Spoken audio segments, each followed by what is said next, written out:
ate nayongera okubanga ntumira ku baganda bange namuganda wange David Agaisabirye mkwano gwange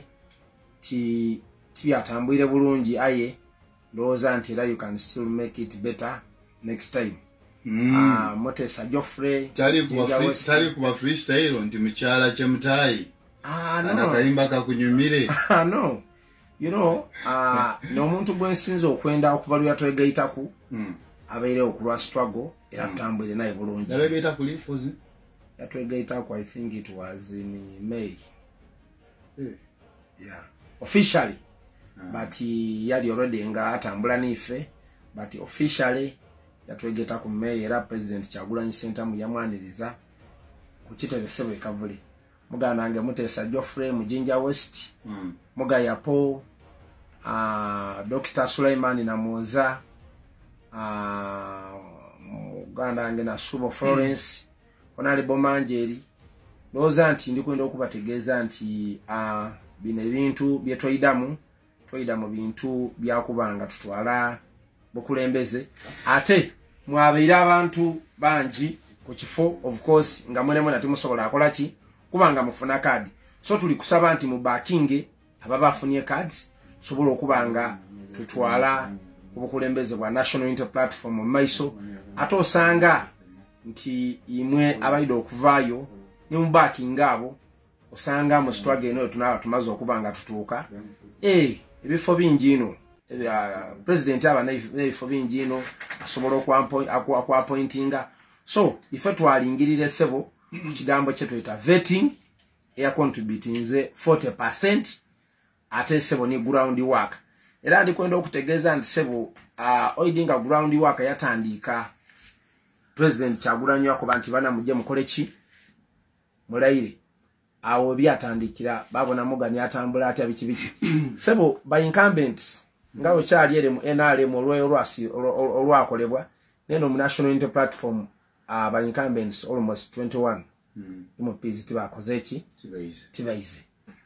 ni meya w'ekibuga kino ni kubambe mwawanguza abatona abasatu bati abamaani bife binene mu busoga mu okubasula kuliya tikikosa kibiina vetting process ni ground eyabaleta era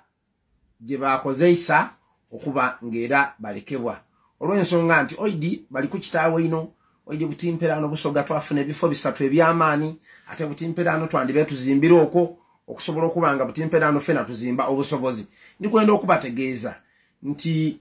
tikisobola kuba nti n'ebifo ebisatu bye twafuna aye nga ate entambula yo n'ekibiina tinambulukufu bulungi because weno kidi mukulu mogani nti we okubanga entambula yo n'ekibiina toli kutambula na kibiina bukalamu of course ekibiina kyona tikida kuliskinga sigale nga kikakongerayo aye nga ate toli kutambula nakyo bukalamu oli kukitegera for instance nikwenda okukutegeeza waneeno Mujinja City twafuna Manjeri Kyebakutika ni omukulu Kasolo aye Kasolo mwene yali ku radio baku TV yakoba nti maze emyaka almost ena nga president wango w'ekibiina timbonako buti kaliba yobwa siteme yali yo waida watu koba kumuzindalo nti omuntu yakera kuncho nakuwa kadi wesimbawo era wabita aye emyaka ena toli kumubona then ani abali ko ekizibu kyokuba nti president weifena abali ko obuzibu obayiwe ngo omuntu sitemeya wakera kuncho nobitamu ekikoba nti oli kwenda president either akukubira isimu ati munaida oba oli kwenda yena abali kolaki okukunonya ni sister weife Manjeri Kyebakutika ndowooza nti process yamuleta Honorable Namuwanga Maria twali naye twatandika struggle tutyo twaida twabanga tutambula Honorable Manjeri atwegaita ku actually jali emyezi ng'ebiri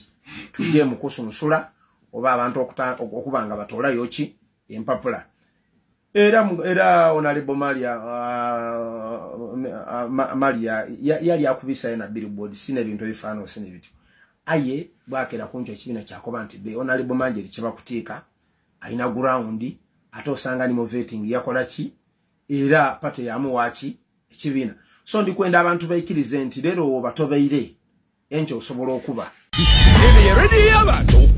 okuva kwasookerwako mpaka kwasembayo tegeegwe eddagala n'ekikolo kyalyo tegeera naffe era okeese naffe